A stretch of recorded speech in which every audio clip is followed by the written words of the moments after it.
So a few weeks ago, I was looking to buy a tablet, but couldn't really decide on what I wanted, right? I was actually looking for a Surface Book.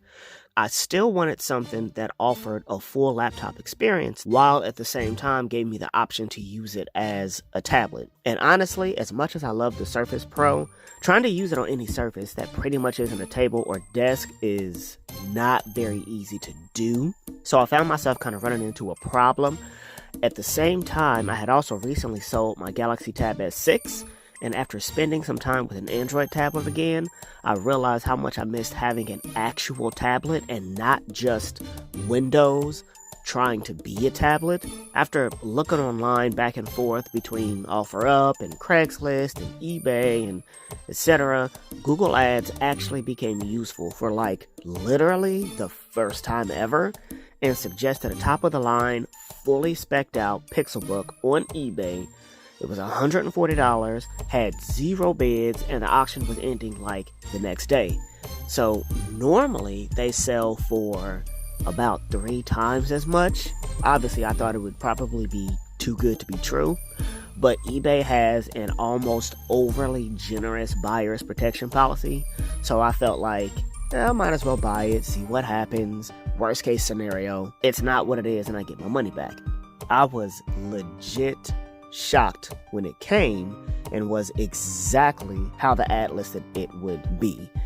It did not take long before I understood why that even after over 2 years, people still consider the Pixelbook to be the best Chromebook that you can buy. Even Google's own upgrades, so to speak, which are the Pixel Slate and the Pixelbook Go, a lot of people still prefer the Pixelbook to it. But with all that said, I actually want to comment more so on Chrome OS. I made a blog post about it already. I'll leave the link in the description area, so if you want to read the blog post, feel free, check it out. Also, on that note, go ahead, like the video, subscribe to my channel, you get future updates. Doesn't hurt anybody, right?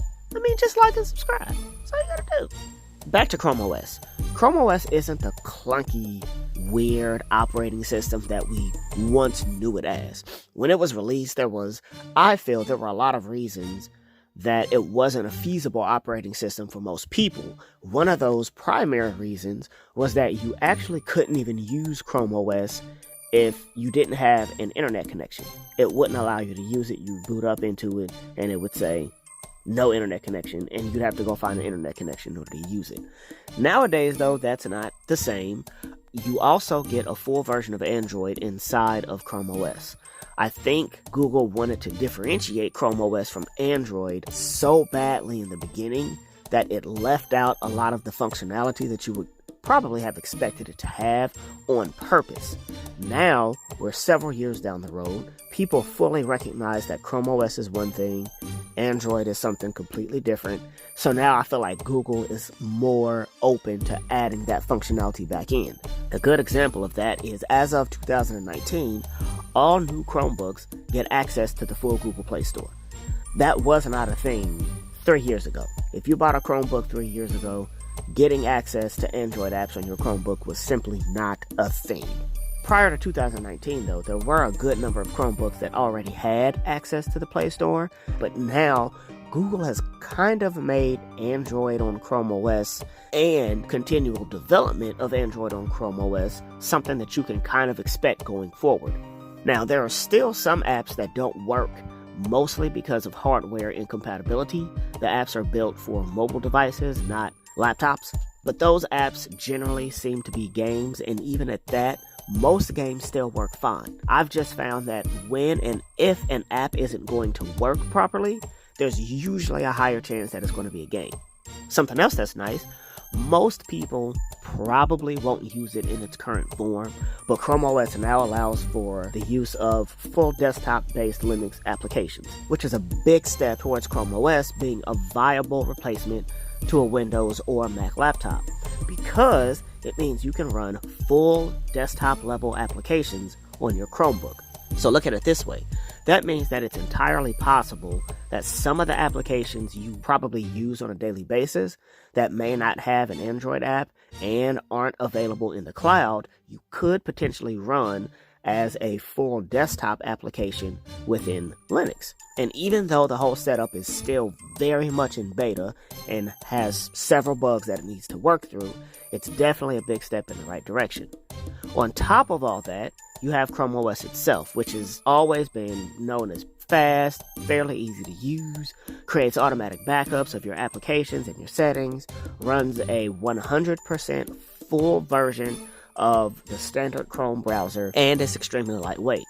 It's so lightweight, matter of fact, that when it comes to performance within Chrome OS, for the most part, you probably wouldn't see much of a difference, for example, between my top-of-the-line, fully spec'd out Chromebook and my Chromebook Plus that I had a year and a half ago that wasn't even half as powerful and only cost about a third of the price.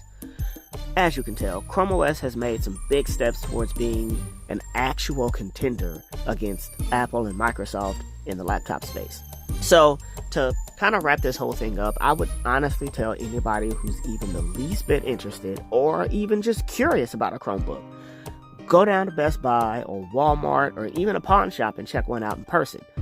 Even if you looked at Chromebook a year, 2 years ago and felt like it wasn't a viable solution for you personally, I say still go back and check it out again, because Chrome OS has made so many changes that you almost wouldn't recognize it in its form today from a year ago or 2 years ago, or honestly even 6 months ago, right? So leave a post down in the comments. Tell me what you think about Chrome OS, your opinions on it, whether you've already made the switch, you're considering making the switch, or maybe you tried Chrome OS a while ago and kind of in the same position as me, tried it, didn't like it, tried it again recently, and have different opinions about it. Leave a comment down below, and as always, this is Architect with Architect.